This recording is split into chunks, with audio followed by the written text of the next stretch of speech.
मंडळी पलीकडे जाण्यासाठी थांबलेली. इथं माणसं बघता टोटल बाया मंडळी आहे, बाया माणसं आहेत. टोणी तालुक्यातलं चिखलबिडी हे गाव 9 ते 10 हजार लोकसंख्या असलेलं गाव. बाकीच्या नुकसानी काय काय आहेत, गावात झालेल्या नुकसानीचे पंचनामे झालेत का, गावातल्या शेतकऱ्याच्या सोयाबीन कापूस बऱ्याच गोष्टी नदीच्या कडीच्या वाहून गेल्यात, त्यांच्या नुकसानी झाल्यात, त्यांचे घर नदीच्या कडीचे सुद्धा उद्ध्वस्त झालेत, तरी कुणी बघायला तयार नाही. गेल्या 2 महिन्यापासून खूप मोठ्या प्रमाणामध्ये या ठिकाणी अतिवृष्टी होत आहे आणि वर थोडा जरी पाऊस पडला तरी या ठिकाणी या नदीला पाणी येत आहे, पाणी शिरलेलं आहे, खूप मोठ्या प्रमाणात नुकसान झालेलं आहे. आणि सगळ्यात महत्त्वाची बाब म्हणजे या गावचा हा पूल गेल्या 50 वर्षापूर्वी तयार झालेला असेल. आता जुन्या लोकांना माहिती आहे की कधी पूल तयार झाला काय विषय.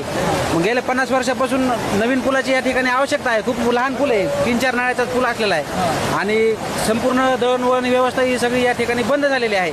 गेल्या महिनाभरापासून एक विचार केला तर खाली एक शाळा आहे, एकलव्य माध्यमिक विद्यालय, गेल्या 1 महिनाभरामध्ये कमीत कमी 15 दिवसापासून शाळा बंद आहे, कारण की लहान लेकरांना शाळेमध्ये जात नाही, त्यांचंही खूप मोठ्या प्रमाणात. या ठिकाणी स्थानिकचे राजकारणी लोक असतील किंवा इतर कुणी असतील, ते कुणी प्रश्न विचारण्यासाठी किंवा जबाब विचारण्यासाठी तयार नाहीत. यांना यांच्या स्वार्थासाठी 2-5 रुपयाचा लाभ होत असेल म्हणून हे लोकप्रतिनिधींना इथं धारेवर धरण्याचं काम करत नाहीत.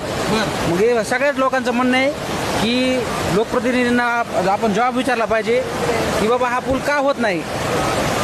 सध्या जिल्ह्याचे पालकमंत्री माननीय अजितदादा आहेत, कर्तव्यदक्ष पालकमंत्री आहेत, त्यांनाही विनंती आहे की या ठिकाणी या गावकऱ्यांची जी काही अडचण असेल त्या अडचण सोडवण्याचा प्रयत्न करावा आणि या ठिकाणी या पुलाला जी काही तुमची तरतूद लागेल, जी काही प्रोसेस लागेल, या ठिकाणी पाहणी करून हा पूल तयार करावा असं आमची.